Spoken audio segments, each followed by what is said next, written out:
This is episode 74 of the Wilderness Locals podcast, and it's an episode I've been looking forward to.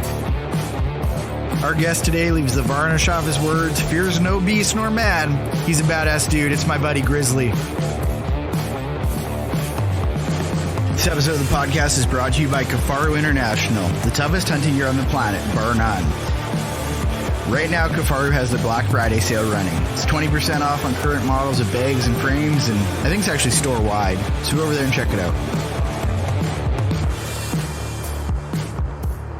Clear as a bell. I sound good. I can't believe stupid recorder, man. I can't. The audience is not going to hear the part about you recording podcast shirtless and me being uncomfortable.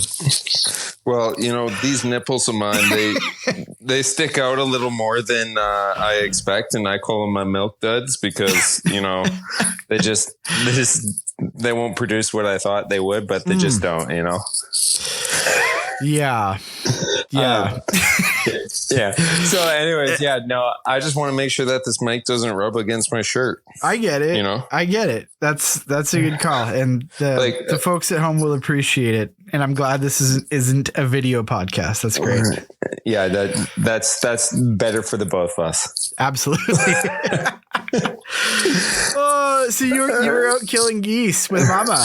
No, ducks, not geese, but geese will be coming up. See, I don't know. I don't know about any of the winged waterfowl stuff. Nothing. Well, let me tell you, winged waterfowl is a bird that flies. Yeah. That's the first thing you got to know. Okay. Anyways, I was able to go out into the back 40 of my girlfriend's place. She lives on a blueberry farm. So I was able to just get out there and blast off a single duck and just brought it home and gonna make some dinner, you know. Easy going. That's rad. That's just deadly. I never ever thought I would see the day of being able to do that, but hey, here I am able to do it. So that's amazing. That's some serious relationship benefits. You're telling me that's the only reason. Just don't tell her, and she doesn't listen to podcasts. So this is great. I'm going to send this straight to her. Thanks, mate. I've been telling my wife I want to find a nice country girl that lives on 100 acres in the Kootenays or something, and she doesn't think it's funny. Well, maybe you're going to have to be that guy for her then, I guess, eh? I guess so. I mean, it's probably not that good of a joke with 4 kids and one's a newborn. Yeah, totally. It's too fresh. Yeah, well, you know, I don't think that's probably changed ever since you met her anyway. So no. Yeah, I think that's part of the humor. That's good stuff. Right on.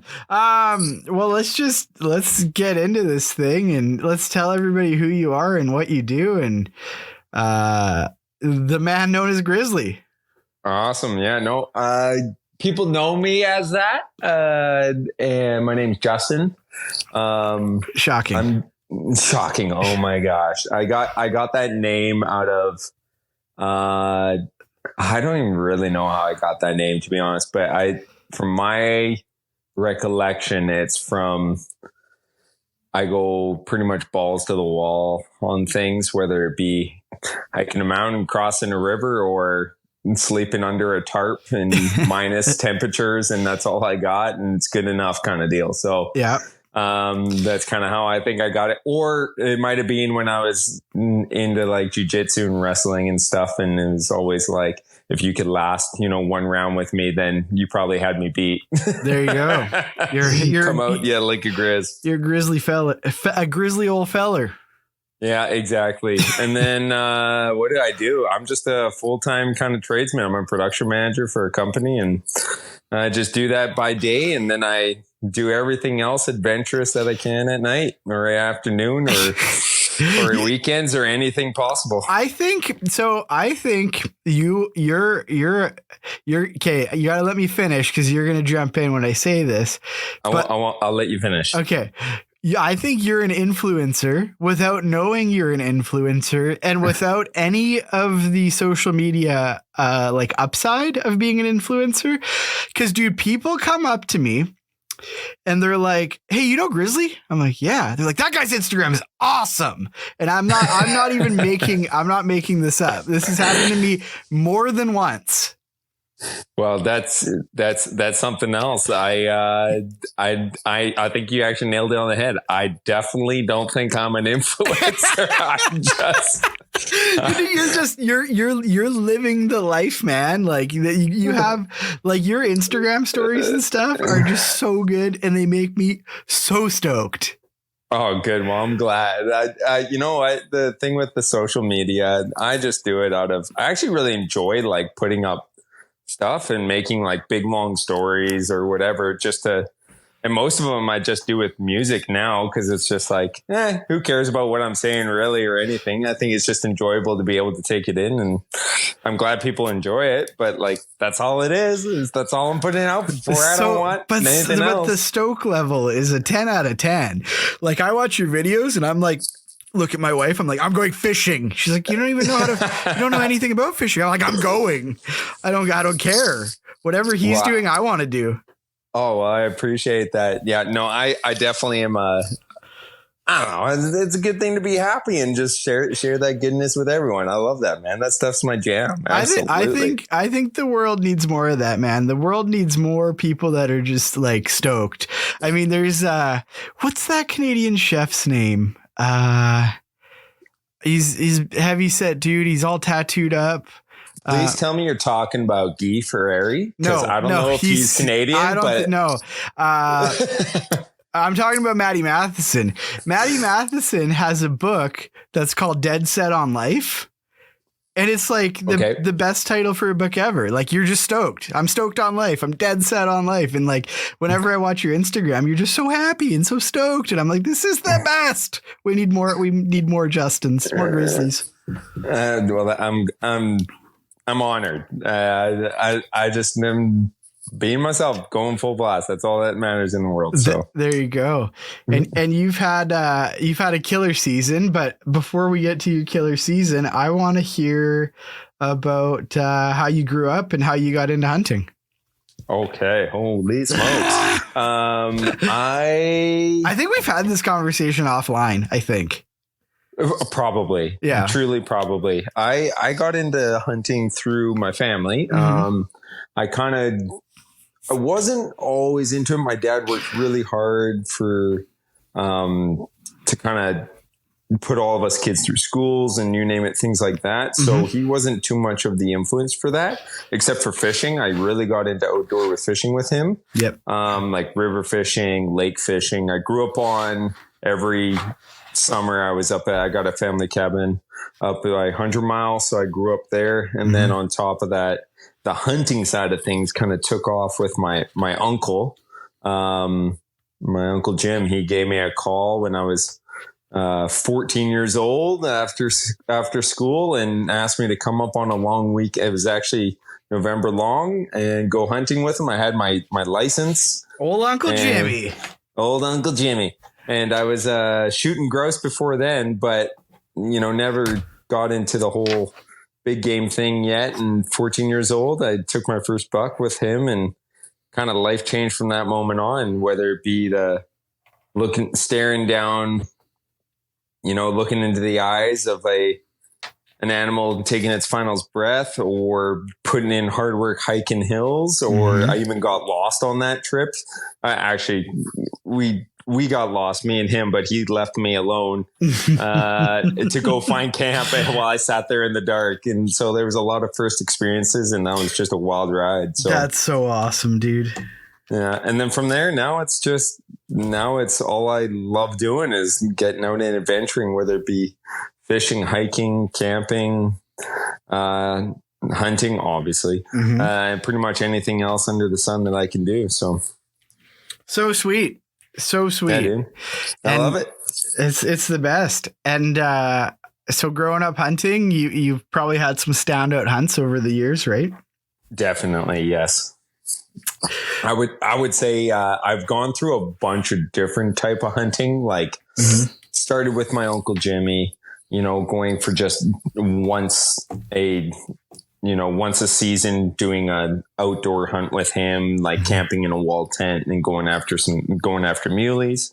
And I kind of like phased into growing into a new avenue with like moose hunting. I went with another friend and some other family members and stuff like that, and got into moose hunting and really got to learn about that. And then from there kind of shifted back into, holy smokes, like understanding what BC was capable of. And from there, it expanded to elk or goats and everything under the sun at that point. We got it all here, so can't complain. Yeah, no kidding. I mean, it's, I say it on the podcast often. The audience is probably tired of me saying it about BC, but it's so easy to forget how lucky we are here. Hey. Definitely. I would say that every time I'm up in the tops of the mountains, I truly have to take a moment to understand how lucky I am, so I don't lose that gratefulness, because it is absolutely wild what we have. So. Yeah. Today I was muttering under my breath how much I hated hunting blacktail. And then I quickly reminded myself there's a lot of folks in a lot of places that can't go hunting. They don't have a season, or they have to draw a tag or whatever. And like, I'm like working on filling one of my 2 blacktail tags that I get to hunt every year. Like, insanely lucky. Crazy. It is wild. So wild. So, and then, kind of fast forwarding a bit, I don't want to rush too much, but, this season's been an absolute awesome season for you. There was a big first there. Yeah, absolutely. It's been a great season. My early season was a little bit chaotic with all sorts of different stuff, but ended up like trying to get into some high alpine mule deer country and stuff, but ended up not working out. But we just shifted, took a new guy that's brand new to hunting. I love this story. Yeah, and I ended up shifting with him, which was great. Like, actually, we kind of went into a new area together, which was really fun to be able to build with him. And spotted bucks and deer all over the place. Nothing legal, but like to be able to have that experience with him was pretty flipping awesome. And then from there, it's just being kind of shifting through. And then I do a full week plus like 8-9 day moose and elk hunt kind of deal in northern BC there. And this year was wicked. It was wild. Where to start on this trip? I took another bud of mine. His name's Hayden. Took Hayden, who's hunted for 8 years, and he hasn't been able to take anything. And he was just hunting with the wrong type of, I feel like he was just doing hunting wrong. He was just doing a lot of driving around, blasting around on logging roads, which is great. Like, and it works well for some people, but the tactics weren't there and things didn't line up well for him kind of deal. And pretty much ended up getting into the zone with him, and we went at the right time, and the moose were running hard. That's awesome. It was wild. We ended up calling 11 out of 13 bulls. We called 11 bulls in out of I think it was 5 days of actually hunting moose.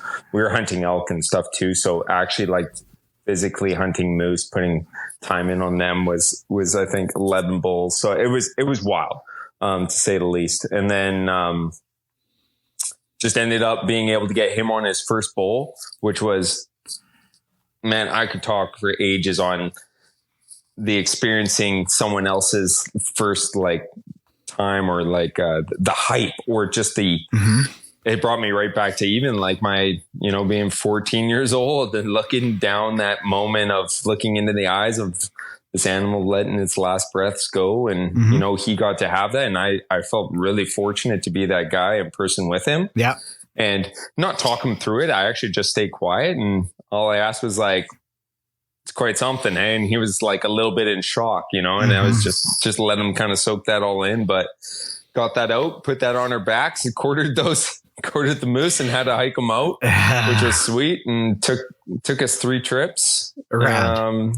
And then he got to experience all that. And after that, the next day went down into another zone.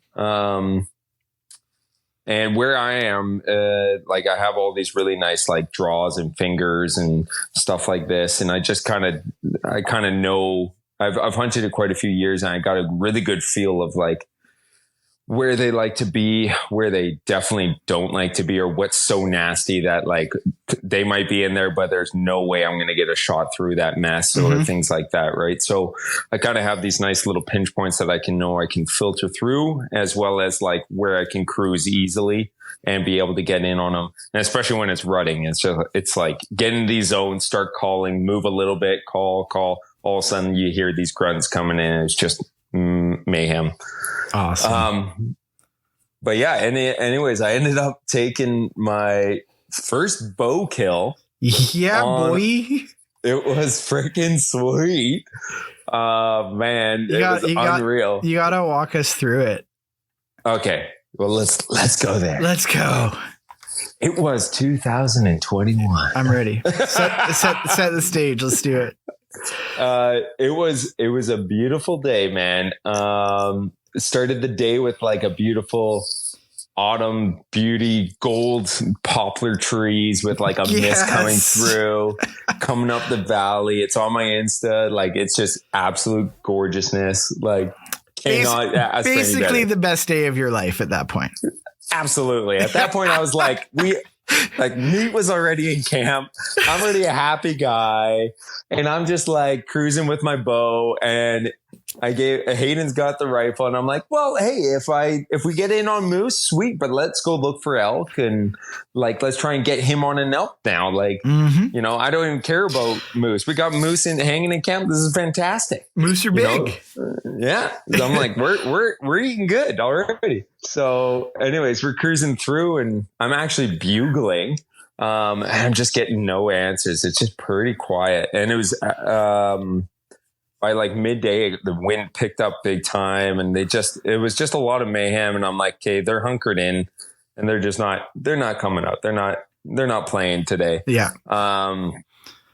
Anyway, so I changed tactics. I went down this new zone, and I actually bugled towards the top, and I kind of worked my way down. And about 5 minutes later, I can hear this cow moose just going off. She's just like letting loose, letting all the honeys know that like, I'm ready. Like, come get it, big boys, And at that point I was like, I turned to Hayden, and Hayden looks at me. He's like, that's a moose. I'm like, Hayden, you're learning. Like, yes, man, we're doing it, And we ended up getting right in on these. And I heard the cow, and she stopped, and she actually must have moved off. And it was quite loud. Just that wind kind of like just dried up everything, just made it quite crunchy. Anyways, I got into a zone, and I kind of just stopped, and I gave one beller, and I can hear a grunt coming, and this grunt's coming in all the way in. And all of a sudden I see the black coming through the brush, and I look, and it's like, looks like an immature moose. I'm like, sweet, like perfect. They're legal. And I'm looking, and I can see 3, and I'm like, oh, like 3 on either side, 3 tines. And at that point I was like, is the tine not small? Like, is it big enough to be a tine or not? Like, I'm looking at it, I'm like, too close to judge. And it was late. It would have been like, he was a 3x3. He wasn't legal. But he was barely a 3x3. Like, he was maybe an inch and a quarter. Like, yeah, he might have been 4 cm on top. Like, just barely. And at that point I was like, no, I'm letting him be. But I could see he was just kept on looking back. He was like looking back. He was looking for the cow, me being the cow. He was looking for me, but his ears and his head just kept on swinging back. Hopefully I'm not making too much noise, by the way. No, you're I'm good. moving. You're good. Okay. It's all your chest hair, but that's thank God. Grizzly. Don't just pause that story. It's cliffhanger here. Dude. Yeah, my bad. I'm getting back in it. Anyways, he's looking back, and I'm going to add new sound effects to the story after the fact. Perfect. Well, there you go. Yeah, definitely do it. He's looking back. He's just eyeballing behind him.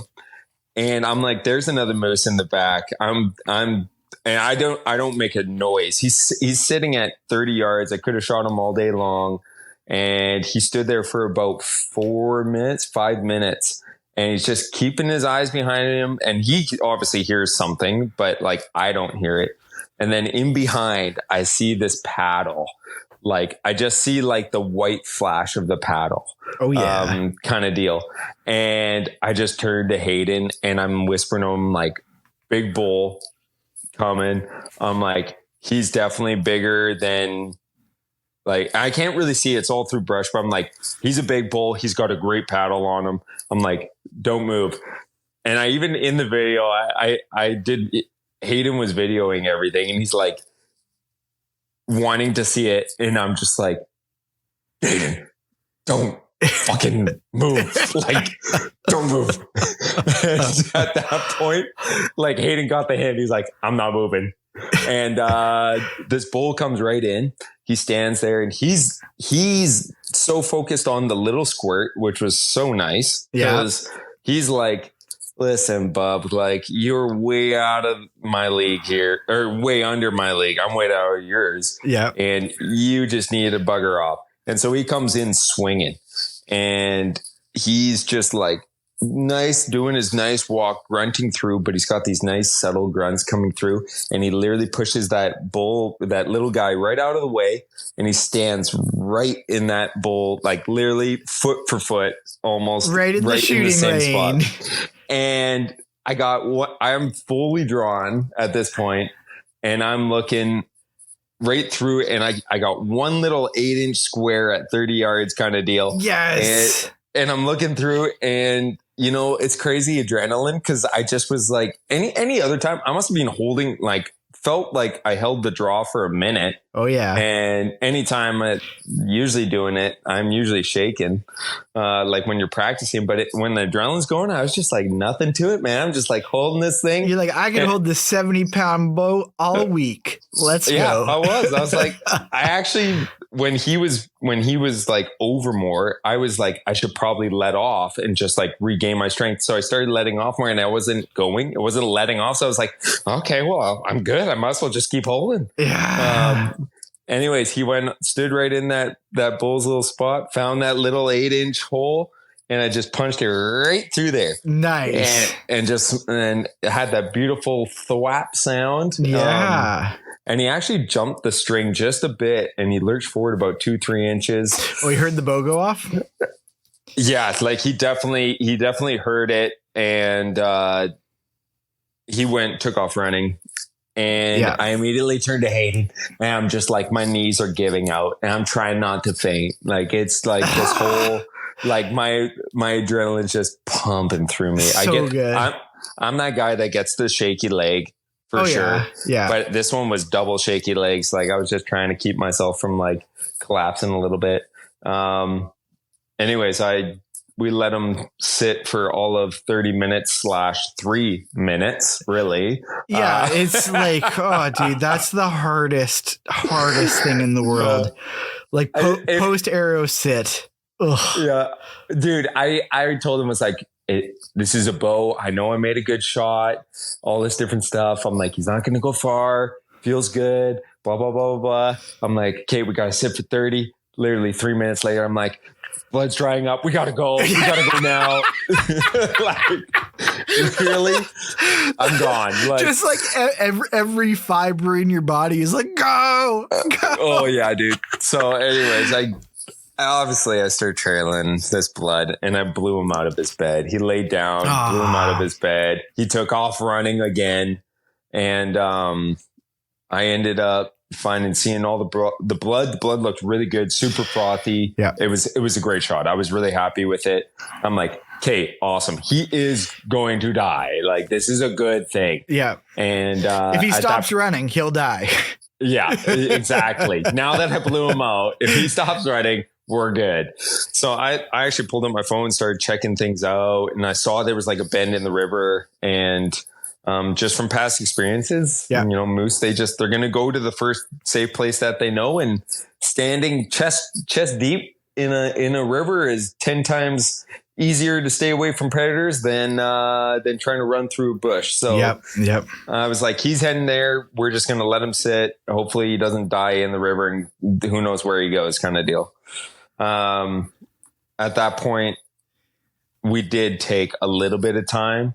And then we started blood trailing, and I lost the blood trail. And I lost it like fully, completely.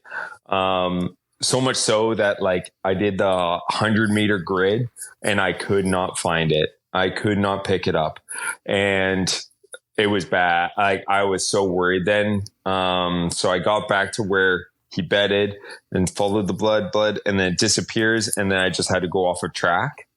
But I was kind of blown away at like, he was going over top of like trees, and there was no blood smear or anything over the top of the trees. But I was like, this has to be him.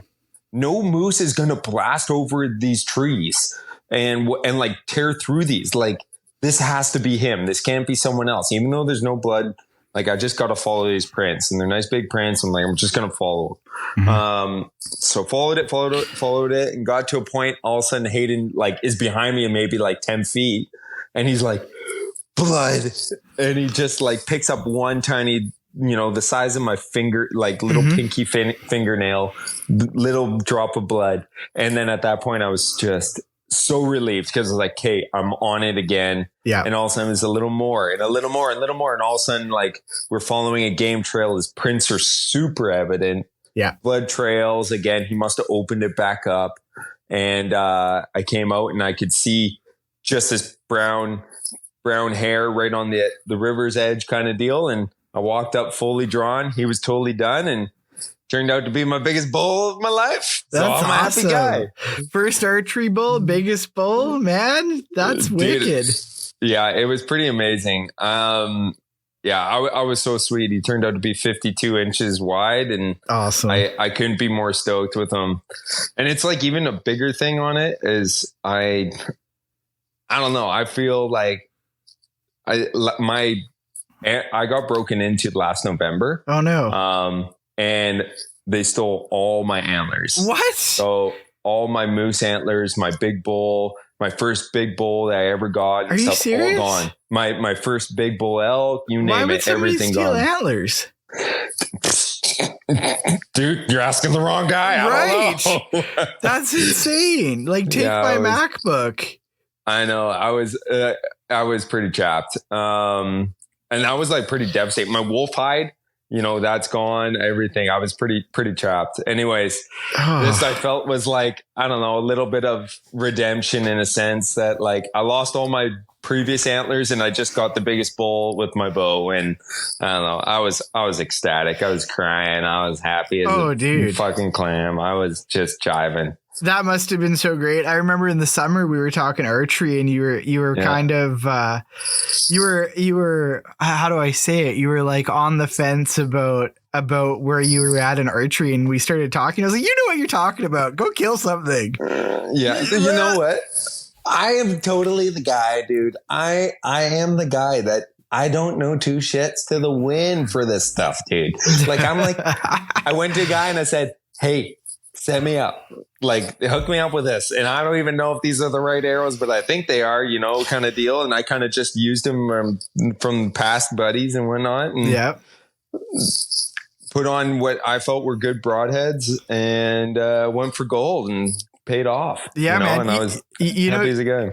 You know, with archery, you can actually, with archery and with rifle stuff, you can way overcomplicate it. And sometimes just having a decent setup and practicing is all you need. Absolutely. I couldn't agree more. I'm definitely the guy that's the That's like there's more than two ways to skin a cat. Never mind one way. Yeah. So, and that's where I get buds like you. I would just go to you and be like, "Hey, dude, like help me out with this. I don't know what I'm doing." And you just say, "Okay, we need to just meet up." Harsh archery nerds, man. Yeah. Oh, dude, that's so great. I love that story. That's awesome. And was Hayden like just like mouth agape in shock? Yeah, he was like, what the fuck? Honestly. And the best part is his bull was an immature, and he was already like, holy crap, the size of this animal, you know, for his immature. And it totally is. Like they're big animals, those young bulls. And then all of a sudden, like I get a big bull and a good big bull, and he's like, what the heck is this monster? It's a dinosaur. So, yeah, it was a definite, like, again, right back. I just put him right back into shock. Oh, that's so wicked, dude. Yeah, that was fun. And then we actually, when we finally got that bull out, I blew my ATV on the way out. Oh, my engine. But at that point, I didn't care. I was like, this is great. Like, well, not great, but like, I was like, at least I got the bull out of the bush. Yeah, dude. You know, got it to some degree out, got it out with the quad. Now I can at least get it actually ended up petering out where I could get the truck to at least. Nice. And then get it all back. So that's wicked. That was a wild trip. Oh, and I flipping my in my move. I moved last November, so right before I got broken in. Oh. Or sorry, right after I got broken in. I ended up moving and my wall tent got wet and I didn't know. I think obviously. I saw photos of this. Yeah. And so the whole roof rotted out on my wall tent. So I had to sleep under a tarp with this guy, with Hayden, which was great. And it was awesome. But like, it was just a whole bunch of bad things that happened. But at least I got a big bull with the boat. That's so wicked, dude. Totally worth it. Is that the same cat that you did the muley hunt with, or a different dude? Different dude. You're different just one. Like power mentor, like just helping guys. Sure. No, I'm not. But like, I really do want to set guys up on the right foot if I can. And I think I feel like I've been brought up a good way in what hunting is being shown to me. Yep. And so like, I feel like I can I'm not wise with hunting. I'm not the greatest hunter in the world, nothing even remotely close, but like, I can tell you when you're being too loud, and I can tell you how to get a moose out on your back from way down in a valley bottom, or you name it. Right. So that's the kind of stuff I can pass on.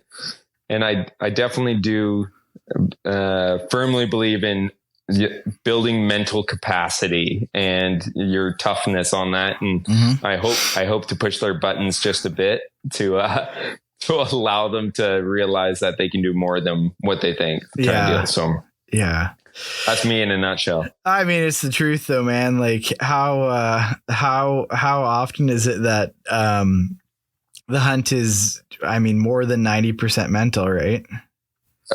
I would say you're spot on. It is definitely more than 90% mental. It's like, it's the whole thing. I mean, I don't know. Yeah, but it's easy to see why guys don't find success, because hunting is hard. And hunting is hard. Without guys like you kind of showing people the way, a lot of guys will never get it done, right? Absolutely. I also think that there's smart ways to do things. You know, there's easier and smarter ways to do things. Work smart, not just hard, you know? Well, so. I am a complete idiot. So tell me the smart way. I'm just kidding.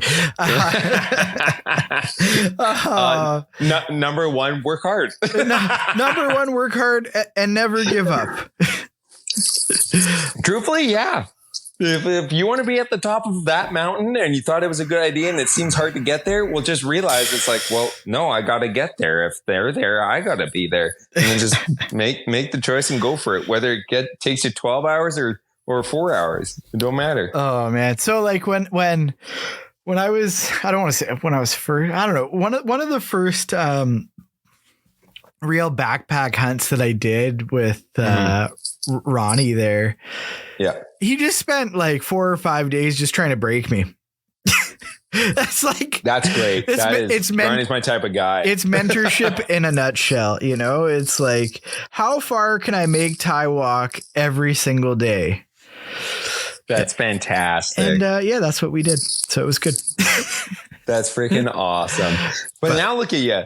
Now you're like, hey, I'm a hunting flipping fanatic. Can't get enough of it. Oh, yeah, I was already there. It took me 20 minutes of hunting to just be locked for life, you know? Oh, that's wicked, man. I think the first time you get somebody near a deer, like, if you're kind of mentoring somebody or you just put somebody into good deer habitat and they get eyes on a real life deer in person, you know, and that deer doesn't know they're there. I think after that moment, it's hard to shake hunting. I think that's a big one. I so agree. I would say that the first time you lay eyes on an animal or experience something wild, which they never would have experienced, like whether they, being, for instance, if you could get a person up to the Alpine, they might have never done something physically as hard like that in their life, and getting up there and being able to see that view, you might not see animals, or you'll see like a goat and they were like, what the hell is that? You know? Mm-hmm. But even that, but the point being is like just getting to somewhere wild and experiencing something incredible will just like that literally will be ingrained and they'll never forget it. Mm-hmm. I never forgot mine. I'm sure everyone listening here probably can think of something too. So, well, it's just like the experiences that you have, like you're saying, the experiences you have out in the bush are just, I mean, it's not to sound like cliche or fruity or whatever, but it's like your connection with the natural world, it becomes so much stronger when you're actually participating in that stuff. And I think in modern life, if you're sitting at your desk all week and then you go home and watch TV at night, and then on the weekend you just try to mentally recover without getting outside, I think you lose that connection to the natural world. And I mean, it's, I don't know, man, for me, it's therapy. And for me, it's like, it's like a big driving force in my life. And for me, it's like, I want to raise my kids in the woods because I know how good it's been for me, like for my soul, for my mind, for all that stuff. And again, I don't want to sound cliche, but it's true, man. Oh, it is. You're spot on there, bud. I think one of those main things with anyone is, and experiencing the wilderness like that, is like, it's that innate thing that you never knew. You might have not even known that was there. Mm-hmm. And then you just took a chance to go and experience something. And then you realize how much of it's an ingrained piece in you kind of deal. As hippie as that is and sounds, I still think it's pretty true. So true, dude. Absolutely true, man. So 2021, was that kind of your last outing, or have you been out since? I think I heard you're embracing my favorite form of torture. Oh yeah, I am. I am hunting blacktails now, and totally loving it. Are you actually loving it? Sure. Yeah. You know what? I'm a glutton for pain, dude. Mm-hmm. I'm the guy that's like, for instance, for mule deer, I'm the guy that passes up a 160 looking at it and just being like, it just didn't get like, it didn't get me all excited. So like, I'm not going to shoot this animal and that's just me being dumb, really. I can't constantly you're definitely dumb. 160. Yeah, exactly.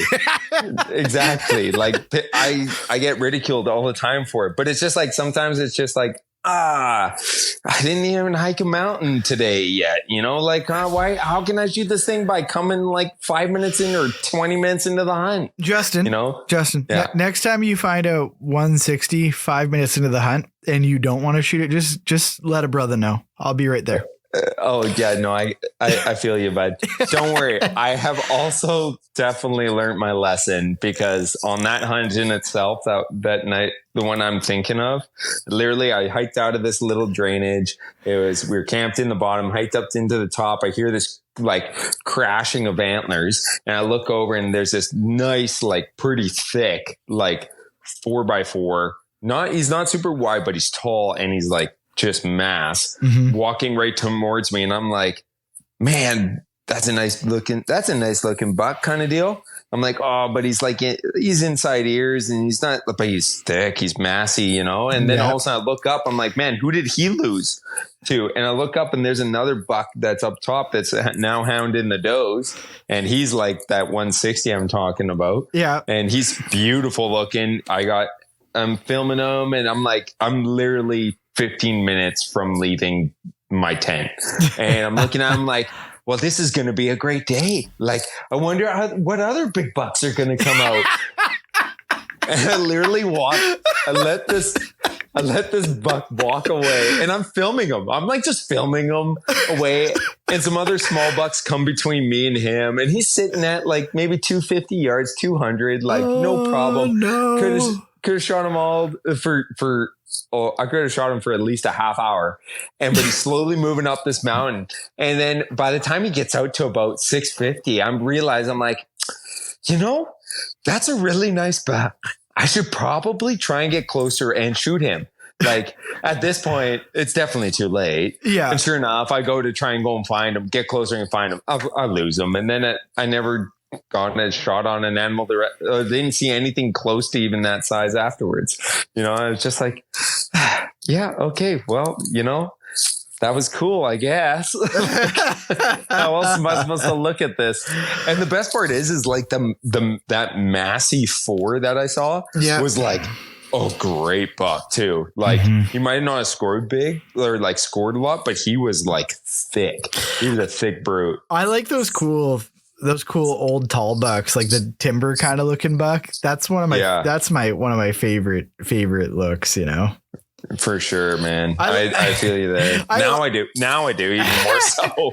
I love that story, man, because like I can picture you in the story. Wow, that's a nice buck. I wonder what other bucks I'm going to see. Today's going to be great. I'm like, holy cow!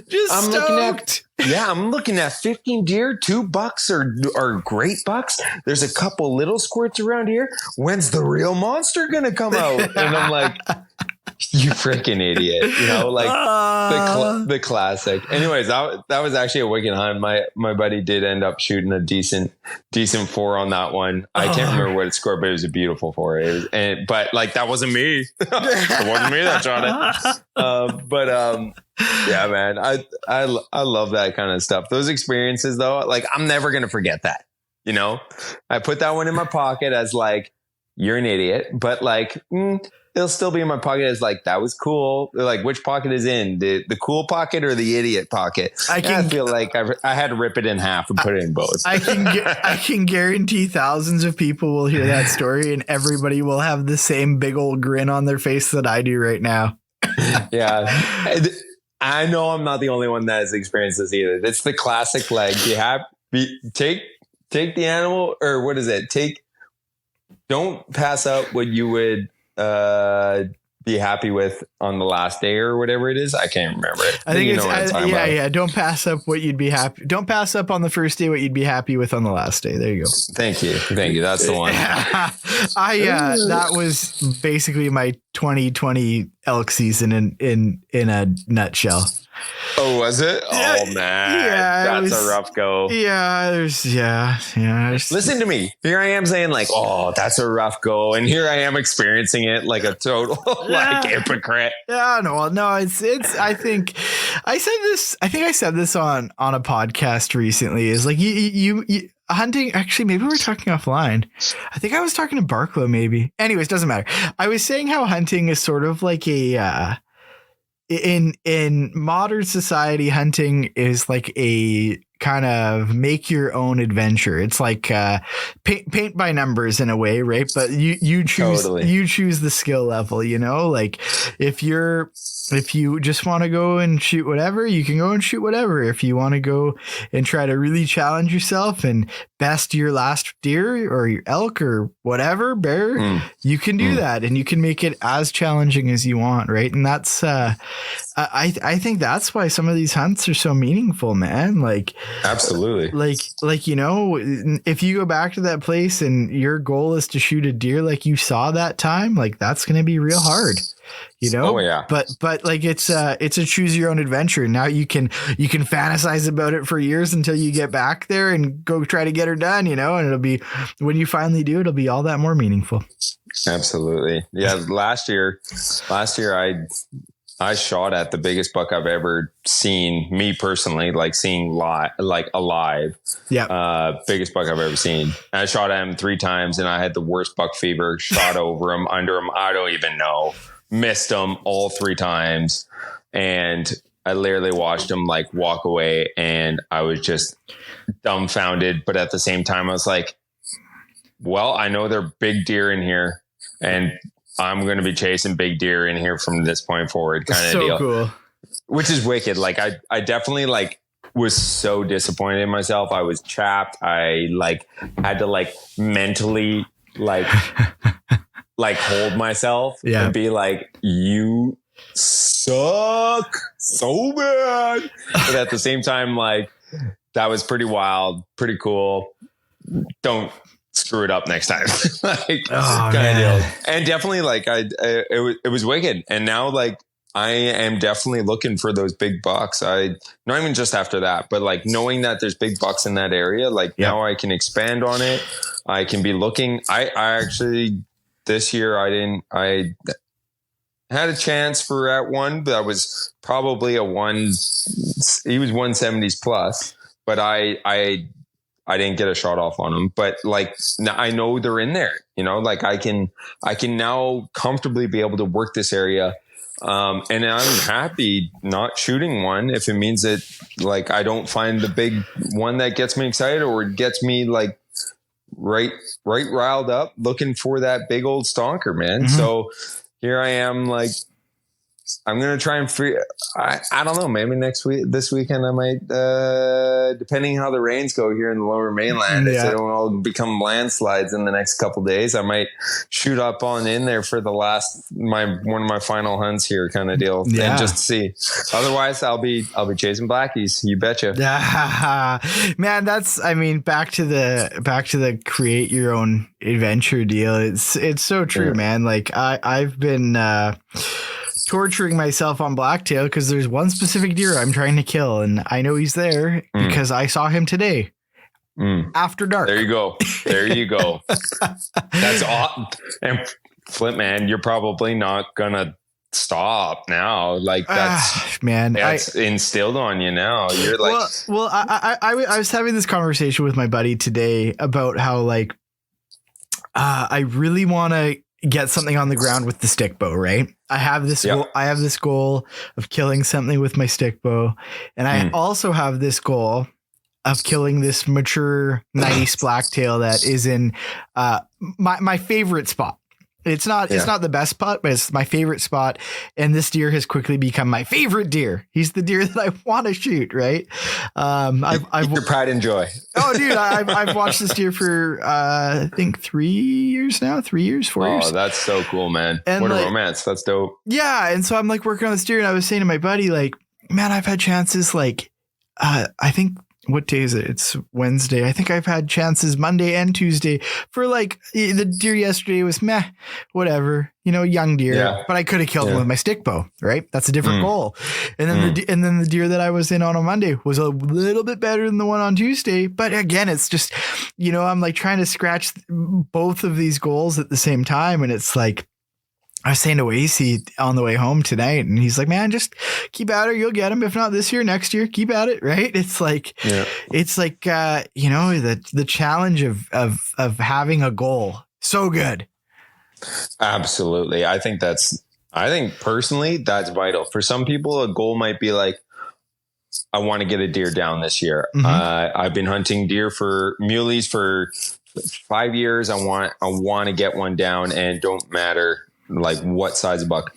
And I give you full, like, I come chat to me. I will empower you. Like, I am all for it, man. That is awesome. You go, girl. So you go, girl. So you're doing blacktail too. Yeah, right now, I've been doing bows for blacktails. Now I'm all in this little bow craze, like buddy. what the heck? What's going on with me? Because I'm definitely not a bow guy.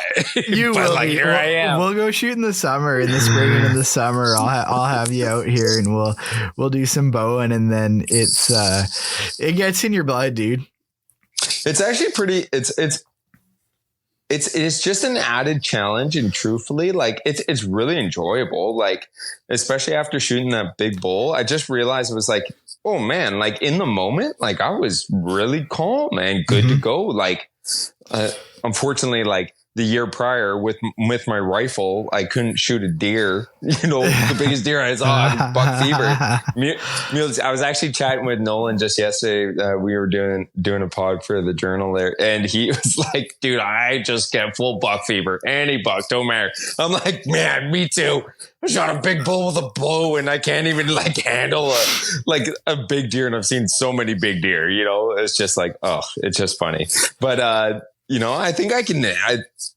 Bow makes an added challenge, which again, I'm coming back to that. I'm a glutton for pain. Like, I will happily do the tag soup or let these. If I don't get a proper crack at one, hey, you beat me this year, no problem. All the power to you. I'm gonna find you next year, and probably dream about you ever until then, So I'm still looking for redemption after last year's big buck that I missed, so. Dude, I get it. I totally get it. But it's half the fun. Are you having fun with blacktail at least?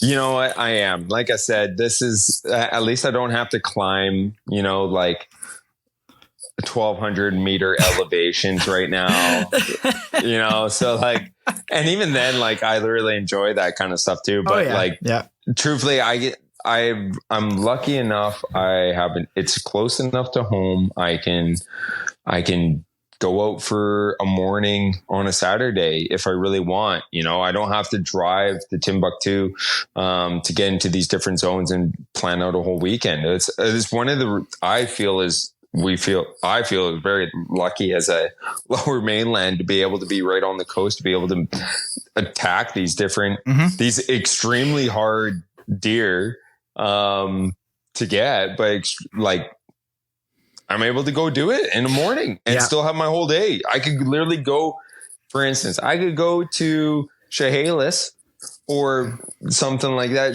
Chehalis River. I could go hunt for blacktails up that general direction and go hit the river afterwards and bring home some dinner, find a coho or two and bring it on home if I don't find a deer. Like, I'm the type of guy, like you say, choose your adventure. I'm flipping open the book and I'm skipping. Oh, what's that? Chapter 19. Go to chapter 9. Okay, no problem. Let's do that. Let's go that route today. Like, that's me. So much 100%. Stoke. I love it. Absolutely. So, all the way. So you are balls deep on the archery blacktail too, not even rifle blacktail. God, dude, I'm not. I might as well be. that's a different kind of suck, man. Yeah, it's fun though. Like, I'm actually really enjoying it because blacktails are definitely they're definitely the type that is like, you can take everything out of blacktail hunting and impart it into any other type of hunting, whether it be still hunting, glassing, absolute dealing with the worst weather, treacherous rain. It might be sunny out. Guess what? Down here, you're going to walk across some bushes and be soaked. Like, It don't matter. Like, it's literally, it's the pain in all of the things. Plus, like, you're way closer. You got to be quieter, all sorts of stuff. Like, it's just, everything you take from blacktail hunting, you can put towards any hunting, whether it be bears, mule deer, elk, moose, like anything. You you take from blacktail hunting, you can put towards, and which is makes it so enjoyable. Like it's almost like what I'm doing right now, taking on archery for blacktails is like almost a practice. You know, we're practicing for the next season almost, you know? Yep. Yeah. I mean, I've said it on here lots. It's like the perfect training ground. It's the perfect proving ground because, it is super target rich, even though you don't always know it's super target rich, and the terrain is as shitty or as mellow as you want. You know, you can hunt them in goat country. You can hunt them in the bottoms near farms. Like they're everywhere, man. Totally, which is like makes it so cool, that you get that different variants. You know, you could exactly like you say. Top of mountain or bottom valley. Good to go. I mean, I honestly, I feel like I should stop talking about them a little bit because I think people are just going to be like, why are these guys having so much fun hunting blacktail? And like, what's going on here? And I don't want people to end up in my spot. Oh, in that case, we can change things. It's a lower mainland mentality. Like it truly is. Like this is what's right here. We can hunt it day in, day out. Literally could go in the morning or go in the afternoon. It don't matter. Like you can do it at any time, which is nice. But you know, hey, it is duck season. See, here you go. I'll try and shift it for you. It's duck season, guys. Go get your limit. You can hunt the dikes. You can talk to private owners. You can get way out in the bays. You name it. Have her, dude. Get a duck stamp. Is that a thing here? I don't think so. No. Yeah, no. You actually have to you have to have your Fraser Valley special area license. You have to go to the post office and get your duck stamp license, kind of duck license thing there. You might be able to get that elsewhere. I just always go to the post office, but like there's a couple different things you have to get, and you have to make sure you have your insurance for liability and stuff like that. Nice. Yeah. That's all way out of my wheelhouse, given that. Yeah. You're not allowed to shoot cows. Just don't shoot cows. Okay. That's why you have to get your license. They want to make sure that if you shoot something or you cause serious damage that you can pay for it. So, oh man, that's awesome. But it is enjoyable. And it's like I said, you know, if you got a girlfriend and she somehow is on a blueberry farm, you can, you know, just go out there, shoot a duck, bring it home. Dude, you better hide her away. If people start finding out she's got a blueberry farm and she got ducks on it and you guys are going fishing and... No. I'm not worried about that. I'm the real deal. Bring it on, boys. No. Shirtless podcast with the man. There you go. I'm even sipping whiskey. Take that. There you go. Maybe that's why I'm getting more excited by the end of this podcast. Oh man.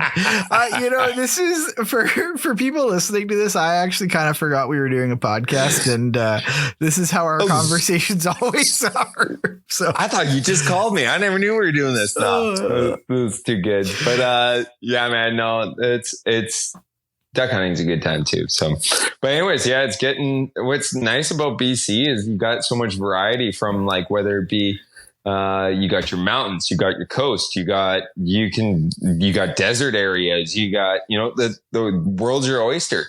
You can hunt ducks, you can hunt geese, you can hunt upland game, you can go for mule deers, you can go for alpine mule deers, you can go for mule deers in burns, you can go for them in the thickest bush, you can go for their close cousin being the blacktail or a whitetail, you know, like, and we're not even getting into goats, cougars, moose, elk, you know, like it's just insane it's never ending.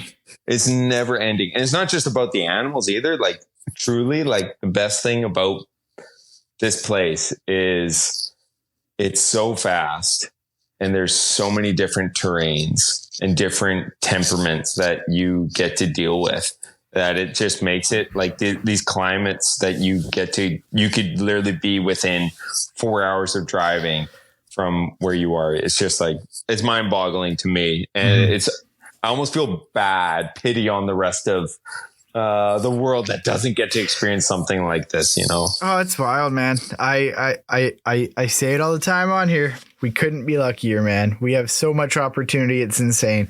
Like when I talk to Americans, even our buddies just south of the border in Washington, we talk blacktail hunting, right? Yeah. And they're like, how long do you guys get to hunt blacktails? Yeah. September 1st to December, like the middle of December. Oh yeah. Like how, and like, is it draw? I'm like, is it draw? I get 2 tags. They're like, what? I'm like, you can hunt them with rifles the whole time. They're like, what? Oh, dude. Yeah, they people don't know in Washington, there's like draw tags for blacktails. It's a 2-week season. There's like a high buck tag, a agriculture tag. Like it's wild, man. It's nuts, man. It's just crazy. We're over here with our 2 blacktail tags and our let her rip for freaking half the year, basically. Yeah. Have at her. Have your fun. Yeah, go for it. You know, you can hunt them in the rut. Let her rip. Like, absolutely. Yeah. It's all good. It's not close. Don't worry about that. Yeah. No, it's good. Kill 2. Yeah. You know what? We got a great idea with you. We're going to give you 2, but just because you're a nice guy, you know? Go ahead. When they're lining up, when they're queuing up for does, just start whacking them. There you go. Yeah. We need them.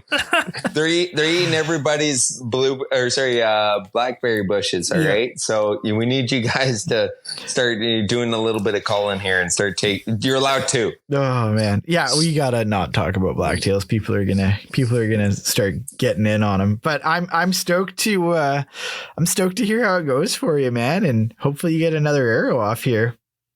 Absolutely, man. I'm just happy that we got such a long season because we can still be doing this. So, dude, and especially being trapped down here right now, there is no going north for you and I at the moment. I know it's definitely something that you like. Again, it's the opportunity. It's amazing that we have this opportunity so close to home that we can take advantage of it. So it's pretty wicked. I can't complain in the very slightest. It's pretty wicked. So good. Okay. Well, that was an hour. Let's save the next hour for another podcast. There'll be many more with you and I. And I love it, man. Dude, do you want people to find you or no?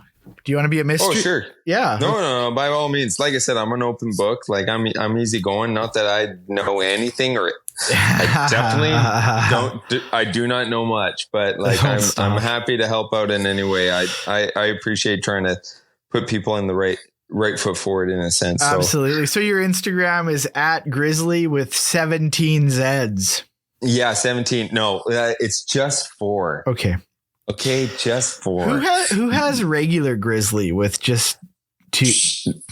I don't know, man. He's probably certified. He's probably some hardcore shit, man. I don't think there. Oh yeah, here's at Grizzly. I'm gonna send this guy a message. Yeah, ask him if I can buy it from him for a cent. Buy it from him. I'd be like, the real Grizzly's coming to get you if you don't give up this name. He's shirtless. He's rubbing a leather-bound book, drinking whiskey, passing up 160-inch bucks, stoked on life, Stoke level maximum. He's the best. There you go. Oh, dude, you just set me up for failure, but I really appreciate it. He actually just responded and said, fuck off. So, okay. Perfect. Yeah, perfect. Awesome. That's what I expected. Excellent. Yeah, dude, by all means, that's the way to find me. But I'm just happy and feel honored to be on the podcast with you. I know we tried to make it happen for a long time, so I'm glad we could, man. Right on, brother. It's always a pleasure. Yeah, absolutely. Till the next one, eh? Thanks for listening. If you enjoyed the podcast, please subscribe and leave us a review. You can follow us on Instagram at Wilderness Locals. If you want to support the podcast, please check out the gear, articles, and whatever else we're up to on the website at www.wildernesslocals.net.